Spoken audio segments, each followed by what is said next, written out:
not very heavily populated yet, which is a real pity because everybody's going to miss out on what's going to be the most interesting session of Davos this year. That's a real pity. Anyway, for those of you that are here, a true warm welcome on behalf of me and the other partners in the Program for Health System Sustainability and Resilience. I'm very glad to have you here. Just before we start, one message. We are going to record this session and it is going to be shared on YouTube. So unfortunately, no chat in the house rules. However, I still am asking you all to be as open and as sharp as possible because we have a mission together and that mission is improving the sustainability and resilience of healthcare systems. Now, before I start with my very honorable speaker for the Fire Chat, Professor José Emmanuel Barroso, just a few opening remarks from my side. Where are we in healthcare at the moment? Was COVID-19 a singular crisis and are we all done and ready for the future once we've overcome COVID-19, or has COVID-19 just been a sign of the time which is showing that healthcare is actually in distress? I think, and we in PHSSR think, that it's the second one. Healthcare is under immense stress. We had COVID-19, but if we look at the future, if we look at climate change, the war in Ukraine, streams of refugees, aging population, multimorbidity, shortage of workforce, we think that healthcare will be under much more stress in the future. And now the time has come to learn lessons from the crisis. So I always say COVID-19 was a very dark cloud, but it had a silver lining because it had taught us some things that we need to address in order to get ready for the future. Healthcare systems need to become much more resilient, much more sustainable. That's why a number of partners started the initiative to start the Partnership Program for Healthcare System Sustainability and Resilience. It's a collection of academia, non-governmental organizations, business organizations, scientists, technology, and we are all coming together to do research. We've been active for 2 years now, have been active in 30 countries to do research in how sustainable and how resilient healthcare systems are. But more than that, to start making recommendations and to start to take care that we can start to act and accelerate on the insights that we have. Before I say more, I think it's very good to give the word to Professor Barroso. Professor Barroso, it's great to have you here. You have such a great track record of being, of course, the chair of the president of the European Parliament, being the chair, commission, of course. We'll delete that one from YouTube. No, I have nothing against Parliament. You're the chair of Gavi, you're a visiting professor at a number of universities. So let me start with you about the mindset that we need in order to treat healthcare as a strategic asset. And let's get back to the COVID-19 crisis and how that has exposed the weaknesses in the system and the inequalities across the systems. What, in your view, when you look at how we handled the crisis and what we're doing now, are we on the right track or are we still facing significant gaps? First of all, thank you very much for inviting me. It's a pleasure to be here with this platform for health system and sustainability and resilience. And I really want to congratulate the sponsors from Philips to KPMG to AstraZeneca, London School of Economics. I really am a believer in the cooperation between the public and the private sector. And I think the input of the private sector to this public health domain is critical for its success. And I will hopefully will have the opportunity to explain why I think that is the case. Now, answering directly your question, I think this crisis was a wake-up call, but to be very honest with you, I'm not yet sure that all the lessons were learned. As you mentioned, I have a very long political experience. The advantage I have now is that I'm no longer in politics, so my level of sincerity is increasing day by day. So I'm speaking to you completely free, intellectually independent, representing no one. So maybe what I'm going to say it's wrong, but that's my opinion based on the experience. And also someone who came recently to this field of public health. I was asked to join as chairman of the board, Gavi, beginning of 2021. And so what I think is that politics has failed completely. That's the reality. Even the most powerful countries in the world, the richest countries in the world, were not ready for this pandemic. The United States, a country that I very much respect and love, I spent there part of my life, more than 1 million casualties. The reality is that in Europe, where I come from, we had no ventilators. We had no basic instruments to respond to the COVID-19. So politics failed. Science basically was a success. The speed at which, for instance, development of vaccines was possible was great and much better than before. Afterwards, to be honest, there were asymmetric responses because there was good behavior and bad behavior. For instance, some governments put export restrictions, excessive stockpiling of vaccines. But to be honest, some of them were also extremely generous in donations and also sharing afterwards the excess vaccines. So my analysis, it's a mixed picture. And also from the private sector, by the way, because there were also problems of supply and the ramp-up of production. So there were, let's say, it's uneven. But now the question is what to do next.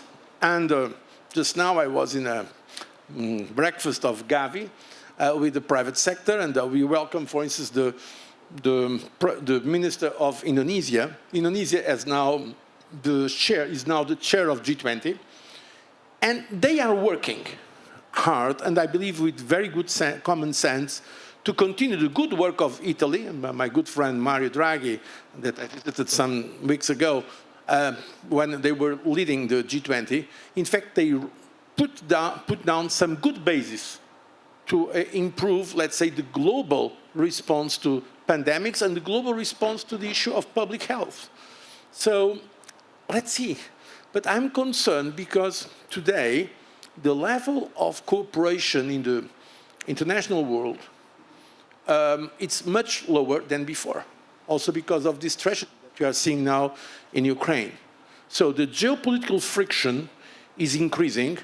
So I remember that just because what I can share with you probably most interesting is my experience on other matters. We have here better experts than me. But for instance, when we had the financial crisis, in fact, it was ourselves, the European Union, that asked the United States to organize the first G20 at heads of state and heads of government level. I went to see George W. Bush at Camp David, together with my colleague from France, Nicolas Sarkozy, and we organized the first G20. We said the G8 is not sufficient.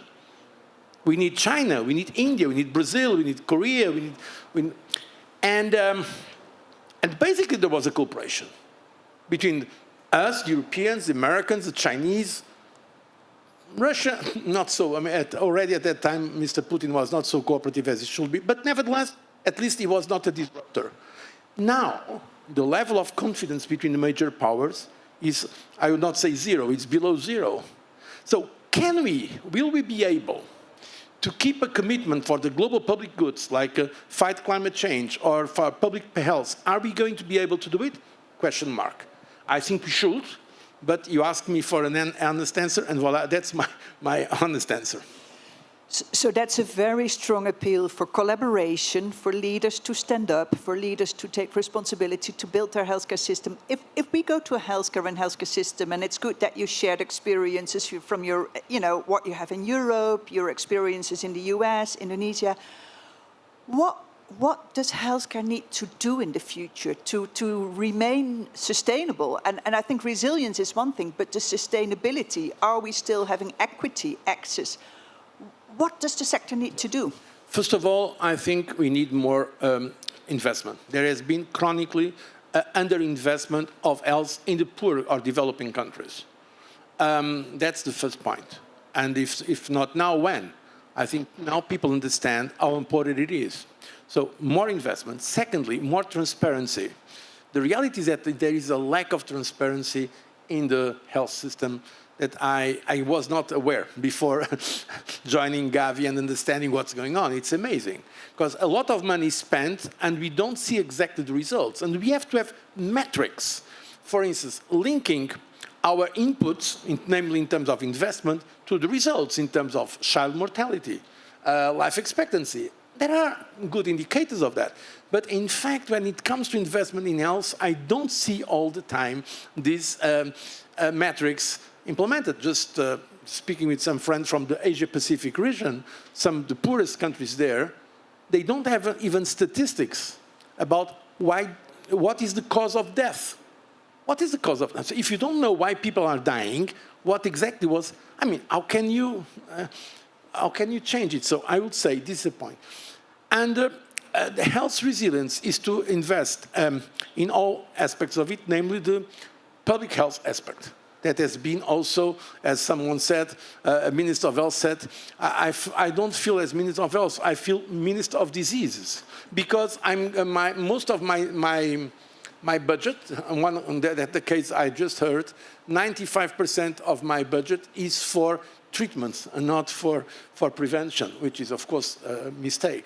So these, I would say, are the basic points. And as you've mentioned in your introductory remarks,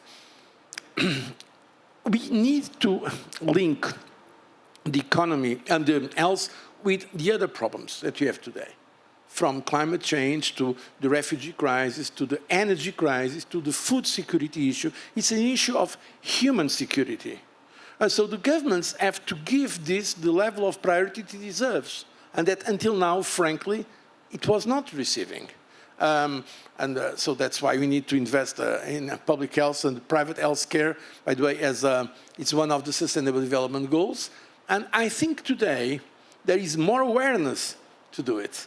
And I believe it's the right time to invest in these instruments so that we can build that resilience and the broader concept of resilience, including, by the way, geopolitical resilience. Because can you imagine, now I don't want to be very gloomy, but can you imagine if we have the weaponization of infectious diseases? Because it can happen, bio wars. So, I mean, it can happen, as we see. So that's why I don't understand why governments today, they don't put this at the highest level of the risks they are facing. Usually, in all governments of the world, there is a list of the risks starting from a nuclear conflict to terrorism to other risks, including climate change. But pandemic risk, in fact, was not receiving the importance it should have received. And one question to you, one last question to you in that respect, because I hear you saying transparency, collaboration, put it high on the agenda of the leaders. I always use the phrase health is wealth. I mean, just imagine what it means for productivity, people not leaving out. One of the key problems of healthcare, of course, is the incredible fragmentation of the sector. And that's, every country is inventing its own health system. And then within countries, is it private, is it public, providers, doctors, what are the roles? Are you saying here two things, two questions from my side. First of all, are you saying health and healthcare should be much higher on the agenda of national leaders? And what would your main messages be to leaders within the healthcare system? So both national and international cooperation. From that point of view, let me once again give you an example. The European Union that I was leading the Commission for 10 years. At that time, when the Commission tried to do something in the field of health, there was a pushback from the governments. Because they were saying, and by the way, it was right, that is a national system, national health systems. In Europe, we have national health systems. We were not trying to replace the national health systems, of course not. But for instance, I launched an initiative, it was a network of good practices in mental health. Because I think it's important to know for experts in each country what is happening in the other countries. There was one country, one of the most important countries in the European Union, say, no, they asked my cabinet, what is President Barroso doing? This is not the Commission business, this is your national business. But now it changed with the pandemic.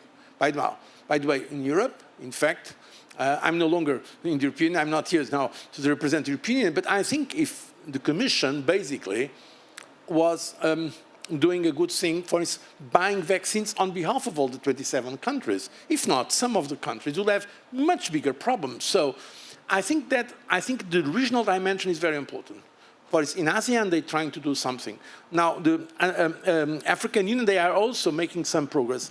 Because frankly, we need for those, I mentioned the G20, to the global community, we need this more cooperative approach. But in practical terms, I think the regional dimension is more effective. So, and because virus does not stop at the border, like climate change does not stop at the border. So it's obvious that we need transnational cooperation. Now, that does not mean we are going to replace the national health system, because this is the first priority, of course, the national health systems. And we have seen now also during the pandemic that the countries were better, responding better, were those who have already some national capabilities and a national health system to reach the most difficult areas. Finally, a point I'd like to make, because it was, I think, also implicit in your question or comment, we need to make the economic case for health. That's why I said the private sector is so important. Because, frankly, when it comes to the global health, we count on the solidarity of the richest countries. But solidarity, and I mean, because of ethics, is not enough. That's my experience. Of course, that is important to mobilize people, people that are feeling the injustice, inequity in the world, but we need to make the case from an economic point of view. So, if you, as you said, health is wealth, I mean, yes, because the more we invest in health, the increase in productivity, I mean, in life expectancy, but also in productivity, in economic development, economic growth. So it's, in fact, from an economic point of view, and now the IMF, they published some figures about the costs of this pandemic, for instance. In pure economic terms, it was a disaster. It was a disaster, and still we are feeling it in many parts of the world. So it makes sense to invest a dollar well spent, a dollar or euro, whatever, a dollar well spent in health makes a difference for economic performance, and this is important to have also the governments coming in and be more generous, or to be at least more intelligent about the way they make their investment. Thank you very much, Professor Barroso. Very good insights, collaboration, cross-border, health is wealth, transparency, very good points from your side. We will now go more in-depth. I thank you very much. I will ask you back on stage for 1 more minute at the end of this session. For now, thank you. And can I please ask on stage? Yeah, that's very well deserved. Thank you. Can I now please ask on stage Leif Johansson, Frans van Houten, Shirley Lin, and Emmanuel Capabianco.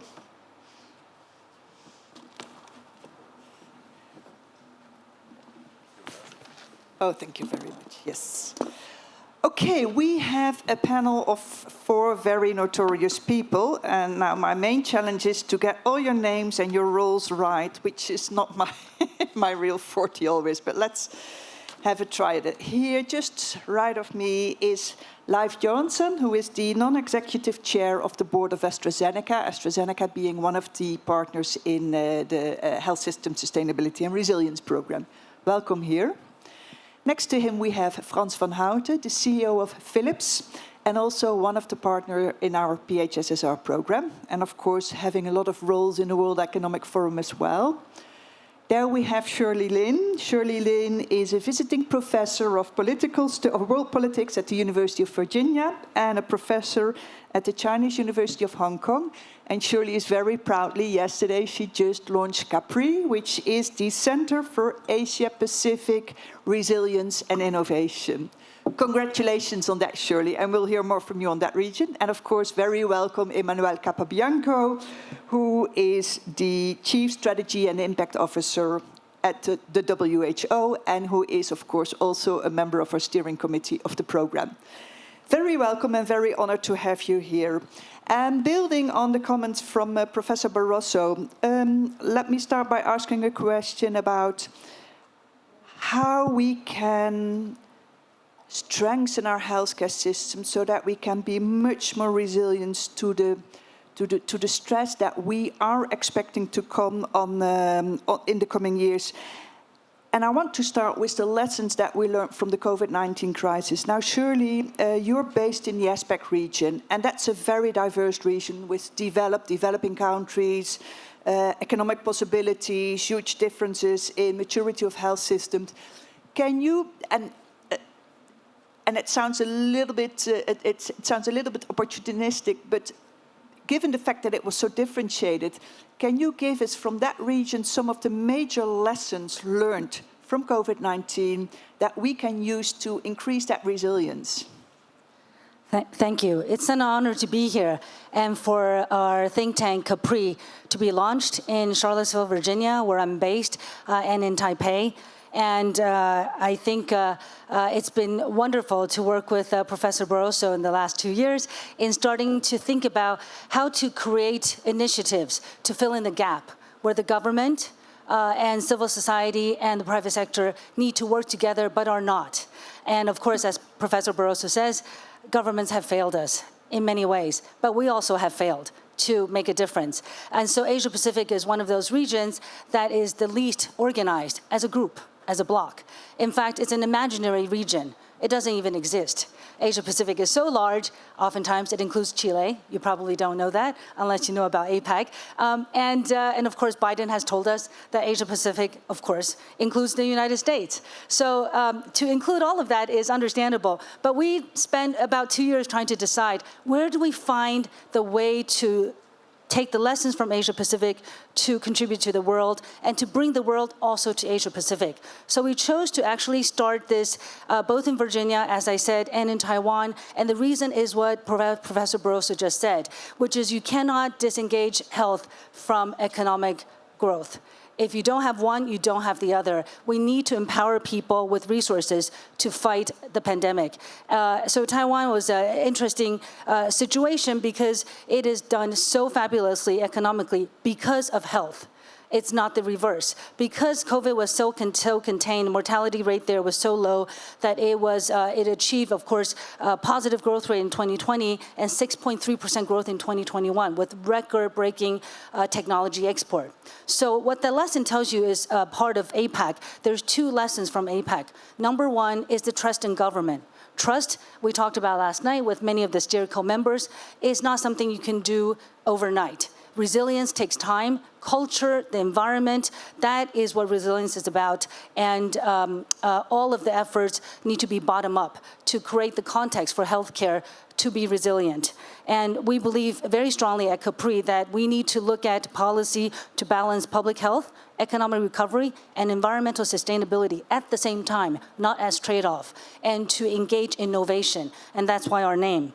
And the second thing about Asia Pacific that's very special is innovation. In the first phase, of course, before there were the vaccines and before Gavi could give us any, basically, there was no other way to actually prevent death. But Asia today has 1/8 of the death mortality rate of the Western countries. It's really amazing. And the first phase basically was through non-pharmaceutical intervention, which means basically using technology, contact tracing, and trying to understand what people are doing in quarantine. And all of these things make Asia very special to contribute to the world, but most importantly, with over half of the population in the world and the highest growing region, it is going to be an important part of fighting the pandemic because we are not alone. Now, I want to say one other thing that's very important. Today, Asia Pacific, however successful it was in the first stage, is in crisis because of inflation, Ukrainian conflict, and most importantly, the lockdown in China has disrupted the supply chain. One of our board members is a leading Chinese economist. She's Spanish, and she just came out with a projection that the 5.5% growth in China may be 4.2. That will hurt so many countries in Asia Pacific and not have resources to fight the healthcare crisis we are in. And I think that's what we're focused on, creating long-term resilience. Thank you. Thank you very much. Key messages on trust and innovation. Well, you mentioned the subject of supply chain. And Frans, you were, of course, in the middle of the supply chain issues during the COVID-19 crisis. And what we saw is that it was a key matter, and we saw behavior like protectionist behavior. We saw unfair allocations. And what we start seeing, maybe on the back of the COVID-19 crisis, is countries wanting to become much more self-sustaining. What does this crisis mean in terms of global supply chains? Will there still be global supply chains? Will we move towards regional or maybe even national supply chain? What's your take on that? Well, Can you take? Yeah. if you look back, the world healthcare systems were utterly unprepared for the COVID crisis. And despite having discussed pandemic preparedness for years here at the World Economic Forum, the lessons learned from SARS, etc., were not really taken into account. Stockpile programs in several countries were not managed well, were expired, right? So they were all useless. And when hospitals had to cope with the influx of patients, there were not protective equipment, there were no ventilators, not enough ICU beds, but there was also no coordination and no orchestration. You mentioned yourself how fragmented this world is. And of course, we as a company, Philips, provides acute care equipment like monitors, ventilators, and other medical equipment that is highly needed in such a pandemic. We find ourselves in the middle of it. The United States issued the Defense Production Act. Everybody was closing their borders. We took the courageous decision in early March 2020 to invest 100 million to do an 8-fold increase in production while everybody was in lockdown, which is a miracle because normally in healthcare nothing goes fast, but we were able to actually ramp up, which I think was great, only to find out that and all governments start fighting to put their hands on the scarce supplies that you can make. So I think what the lessons that we need to learn from this is that pandemic preparedness and resilience is a ongoing obligation, right? That requires a plan that needs to be kept up to date. It requires public-private partnership where companies play their role, but governments also will have to allocate some resources to it. We need to have some game rules like keep supply chains open, keep borders open, keep shipping lanes open, because for healthcare equipment, we actually had to charter planes, right? And all of that was very, very difficult. I think it can be done, but I worry that the moment now that COVID is a little bit less, let's say, on the priority list, we already see governments relax and not follow through. That would be a grave mistake because it is absolutely certain that this will happen again. I think we could draw up a set of game rules, which we are doing as part of the Partnership for Health System Sustainability and Resilience, a set of game rules to say, here is how we shall collaborate. I see some early signs of success. For example, the European Commission, together with the member states, have created preparedness plans, including stockpile programs, that are managed as a service. So rather than putting stuff in a warehouse and then forget about it, private companies are asked to take responsibility to keep that up to date and fresh, so that at any time you can call upon it. And interestingly, already twice in the last year, these stockpiles were being used. For example, to sustain healthcare in the Ukraine. And we were able to react together very quickly. So I think, tough lessons. On the other hand, some optimism that it is possible. I worry a bit that, like the Asian preparedness on SARS, etc., that over time it will be forgotten again. And what really pains me is if you realize that in healthcare globally, there's hundreds of millions of people putting their hearts and minds to work for a better world, how disorganized healthcare actually is. Right? So I'd also love to hear from WHO on how we can strengthen some form of governance around health that is inspiring and not bureaucratic, so that we can see, we all come together to tackle the needs of a resilient healthcare system. Yeah, going back into that global cooperation that we need to a certain level. I'm just going to switch subjects a little bit. One of the lessons live from the COVID-19 crisis was that social determinants of health are so over-important to determine outcomes. And actually what we saw worldwide is that, and I call it the triple billion of COVID-19, the groups that couldn't go in lockdown because they had jobs outside of their houses, the groups that were in cramped housing with multi-generations, the groups that had a bad health situation pre-COVID, and these groups, we thought everywhere in the world, these groups were hit triple as hard. Number of cases, number of mortalities.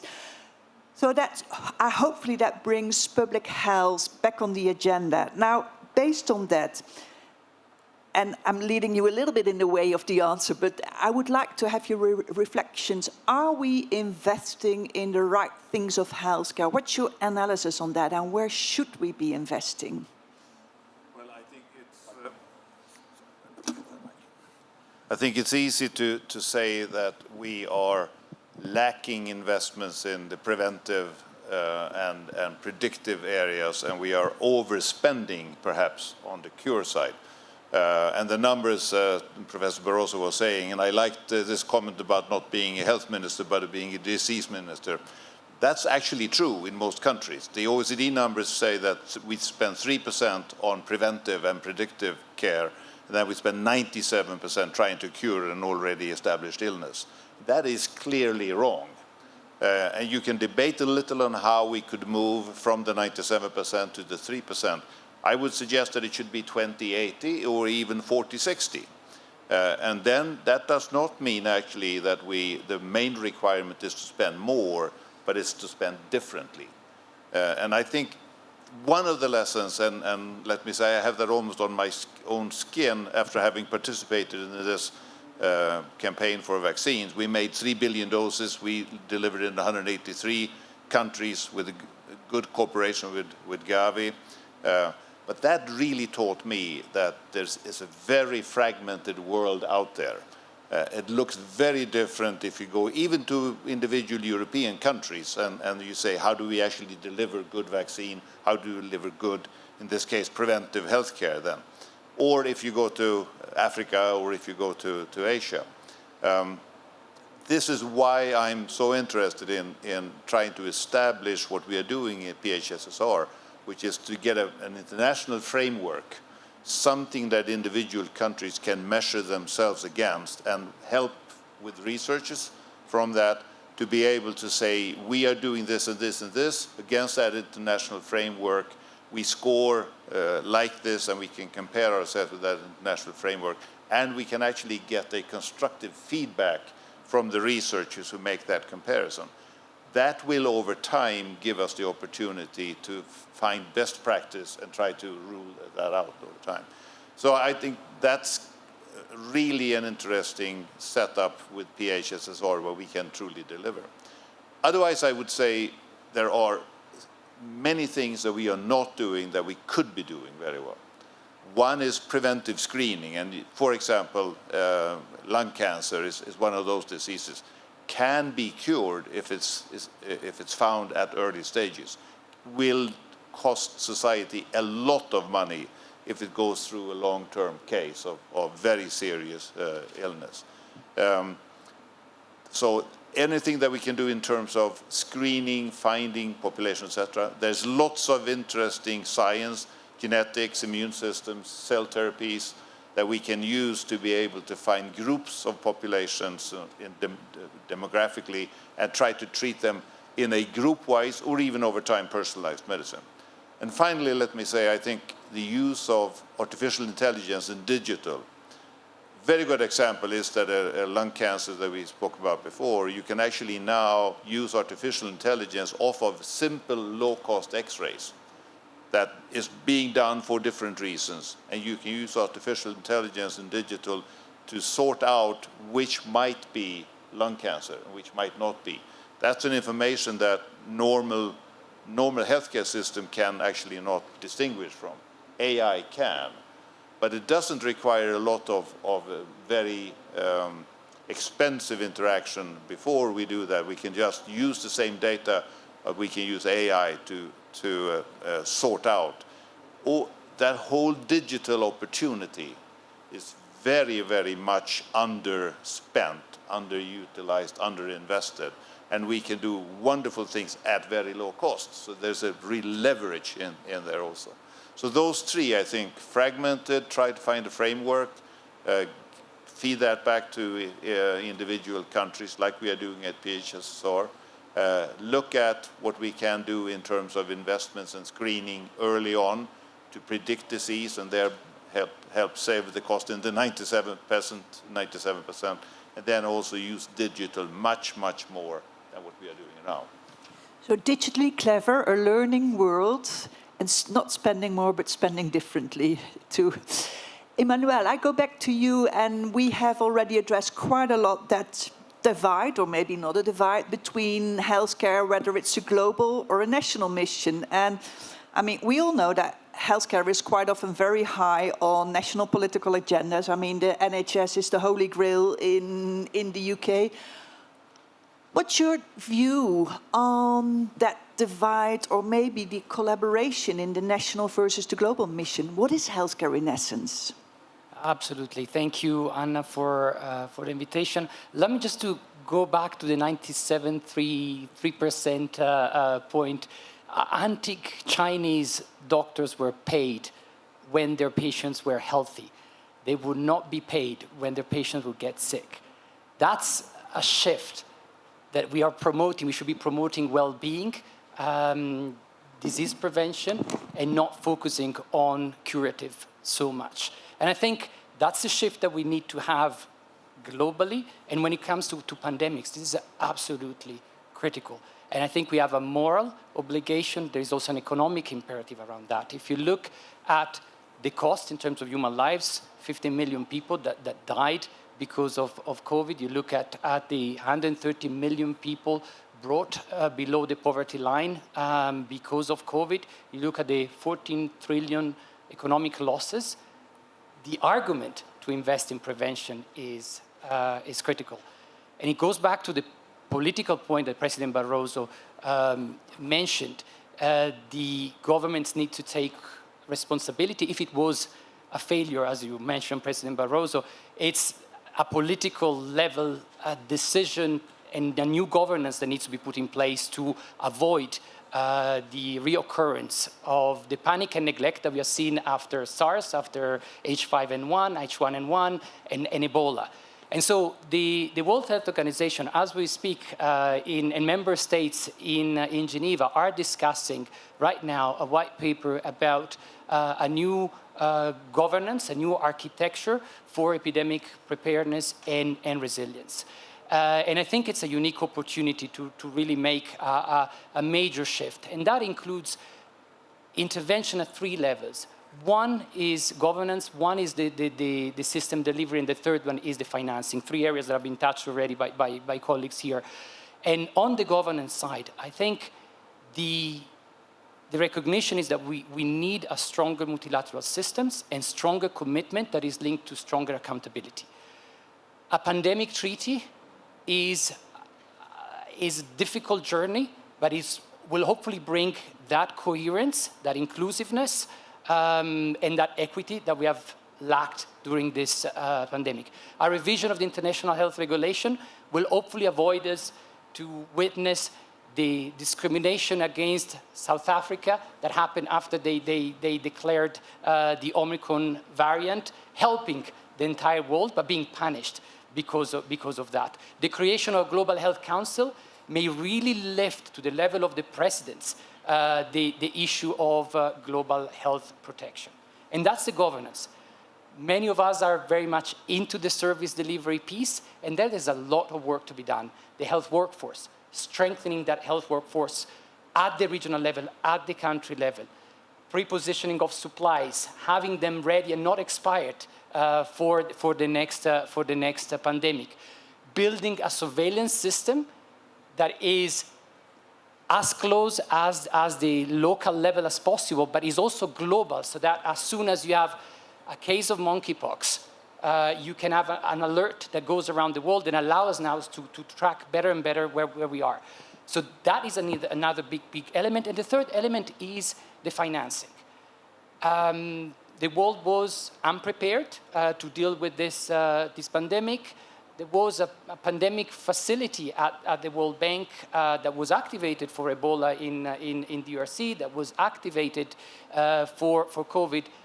Too little, too late. And I think now is an opportunity to create a facility that can really mobilize resources, first to invest in preparedness, but then to be activated in case of epidemics that have a potential global dimension, so that we are able to close down very quickly. I am very interested to see what's happening, what will be happening in the next few weeks on monkeypox.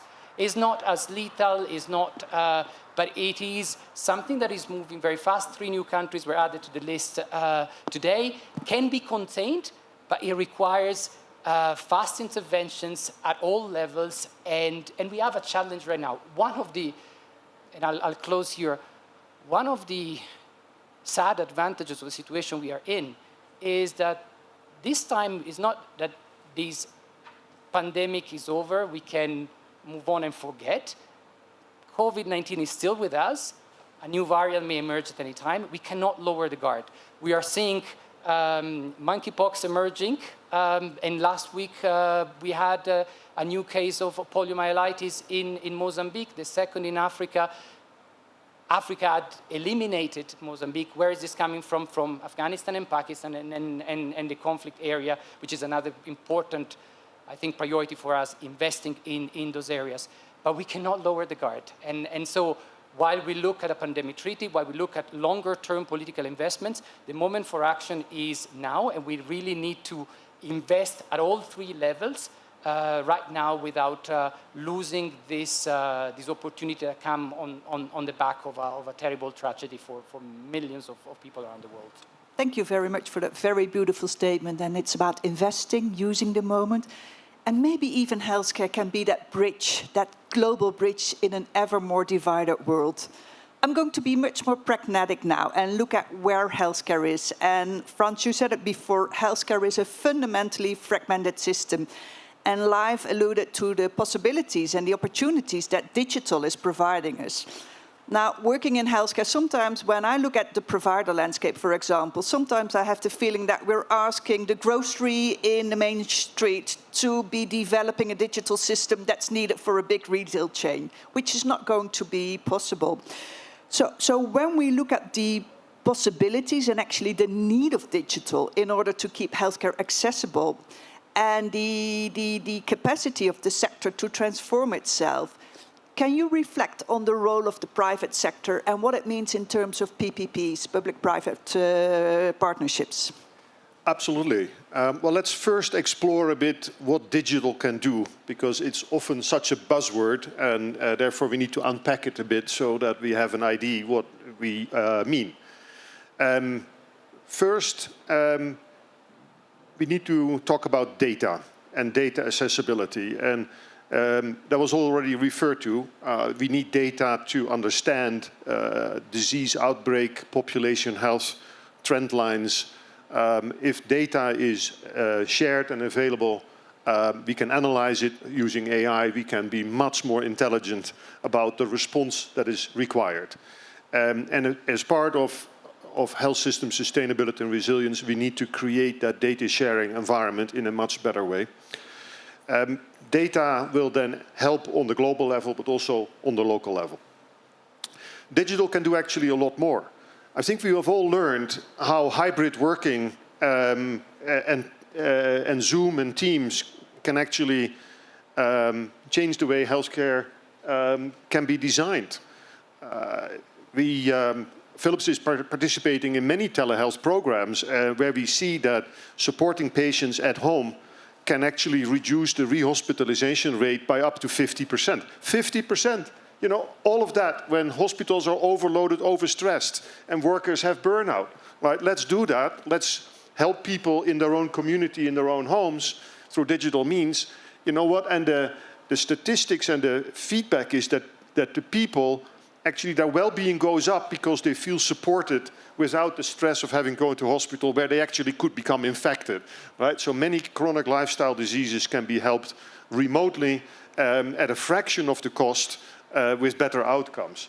So for that, we need to redesign how healthcare is being delivered, which also requires some orchestration on the national level.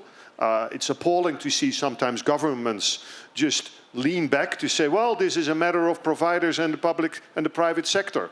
Yeah, but then nothing moves, okay?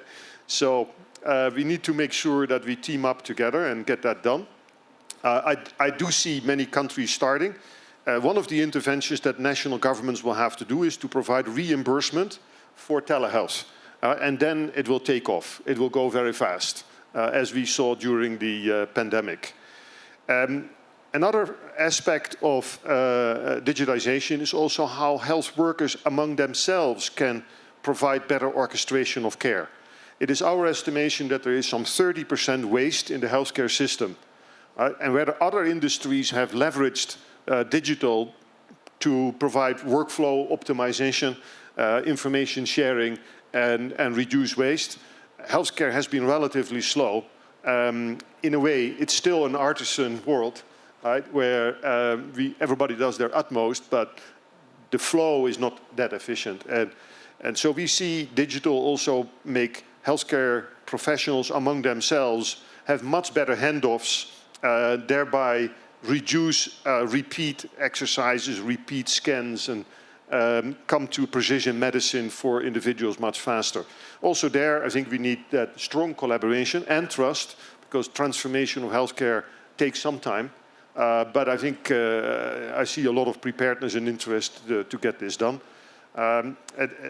At Philips, we strongly invest in healthcare informatics as a way to provide this both new delivery mechanisms, but also improve efficiency and effectiveness of healthcare. So the 4 Ps of public, private, provider, and professional in a very strong orchestrated working together.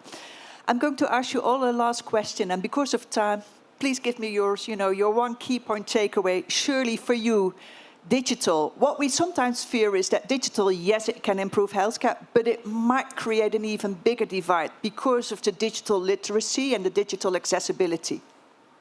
Your short view on that.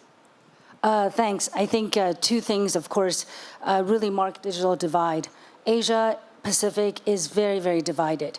The high-income countries societies are basically over 70% vaccinated, and the low-income countries are 16%. I mean, high-income countries are even boosted, and part of that has to do with technology and the ability to deliver and distribute vaccines and many other PPE equipment. So I think the divide in terms of government, civil society, and private sector investing in digital technology, creating trust to use and acquire that technology is very important. Second, it's very important for the region to actually cooperate with advanced countries in the world. The fact is, vaccines were developed basically by the West. And if we did not have that, to this day, I don't think Asia Pacific could be supplying the PPE, manufacturing, being the world's factory, if it weren't for the vaccines from the leading basically researchers in the world, in other parts of the world. Emmanuel, can I take your view on that public-private partnership? And I know there's sometimes been some political debate, but do we need public-private partnerships to keep healthcare systems sustainable? Absolutely. And allow me just to clarify, I do represent a WHO foundation, yes, of course, which is a foundation that has been created, is a Swiss foundation separate from the WHO to work with businesses, to work with philanthropies, to work with the public to strengthen WHO's mission. So if I'm here today, it's because I firmly believe in the need to bring the private and the public close together.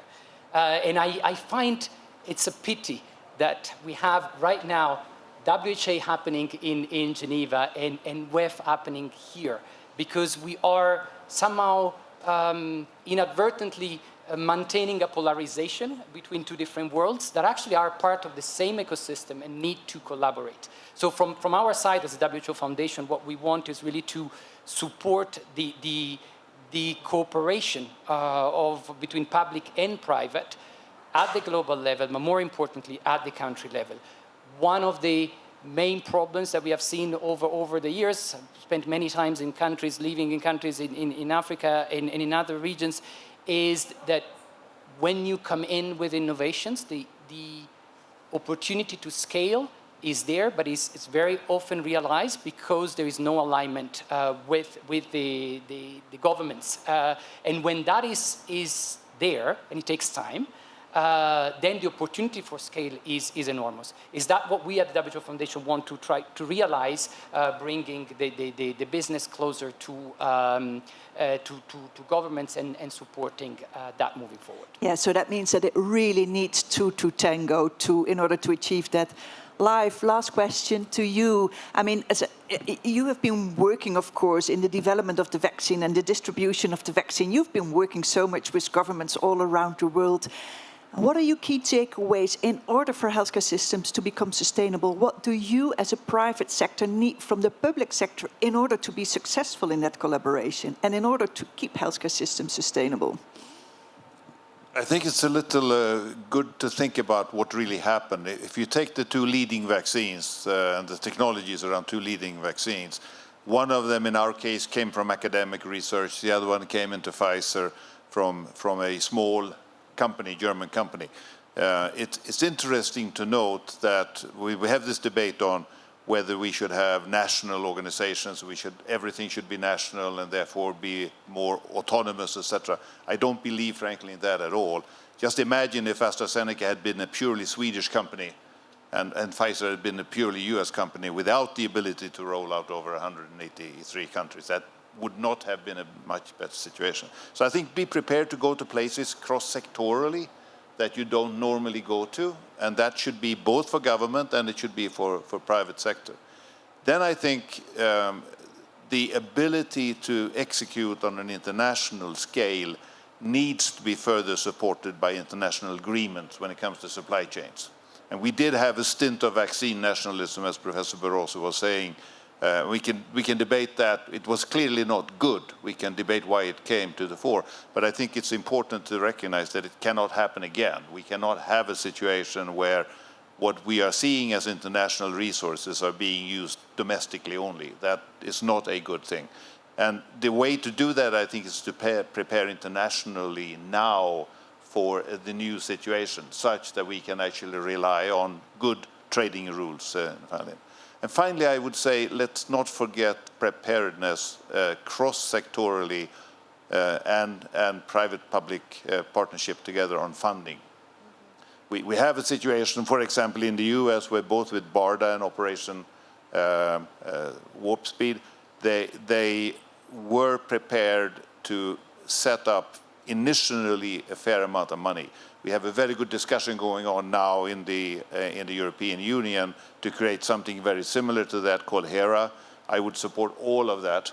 And the more we can do that on the large countries, the large continents, for example, Europe, China, I would love to bring into that picture, the more we can actually expect that to have also a global effect. So all of those are going cross-sectorally, go to places where you don't normally go, and be prepared with decisions already having been made on how to fund an eventual needed impact. And that leads back to the remark on funding from the old Chinese traditions, funding on keeping populations healthy. Before I give the final word to Professor Barroso, I think what I would like to do on behalf of my colleagues on the PHSSR program, and we're very passionate about it, I can tell you that. We made a statement, and I'm just going to tell you the 5 key statements from what we want to achieve. We think that we need to treat healthcare as a strategic asset with an investment mindset. If we're not investing, we're not going to make it happen. We think we should all be working together to give a right to health, to give a right to care to everyone. We need to be prioritizing prevention and public health. We need to use and build that digital capability and a right governance framework around it so that we can make healthcare systems and public health systems more targeted, effective and responsive. And I think the plea here was as well, yes, we think that we need to work and collaborate across borders and sectors so that we can learn and act together. And that's what we want to invest in. everybody here who wants to help us to achieve that, please feel free to join us. I will end too. I mean, if I've got such an honorable guest as Professor Barroso, why not use him to share his last views and his key takeaways from this session with us? And sorry that we're with you. No, in this matter of health, I'm more a student than a professor. And as a student, I took my notes. So my notes are the following. Following this very rich discussion, I really want to congratulate all the participants. First of all, if not now, when? After this wake-up call of this pandemic. So if I have to summarize, I would say 5 words: prioritization, investment, collaboration, transparency, and innovation. By prioritization, I mean a higher degree of political priority to this. By investment, I mean better and more investment in health, namely public health. By collaboration, I mean the need to overcome the fragmentation that was so rightly mentioned during this panel. By transparency, I mean the need of more data and metrics so that we have informed decisions. Finally, innovation, as was mentioned, from digital to artificial intelligence, there are today many, many instruments that can make us more effective. The final word is, and I think that could summarize the meeting, health sustainability and resilience is both a moral obligation and an economic priority. And we have to make the case, the economic case for this, because this is the important. That's why I think it's important also to take as a takeaway the idea of public-private partnership. And now that we are speaking so much today in the financial and the economic world about ESG, I've been already mentioning it several times, we should say ESGH, H for health. We should commit more resources also from the private sector to health, because we need that collaboration, not only the political collaboration of governments at national, the governments, but also regional and global level, but we also need the public-private collaboration. And that will be, to finalize my last word, is the sense of urgency that we felt today here. That, because there was the fear that after this pandemic goes away, and it's not yet over, that people relax. So we need to keep also, in terms of our priorities, the sustainability of political attention. It was a long summary, but the discussion also rich. Thank you very much. Thank you. Thank you very much, Professor Barroso. And thank you to all my distinguished guests on stage here. And just a final one, practice what you preach. I'm definitely looking forward to the collaboration with you all in PHSSR, and let's do it together. Thank you very much.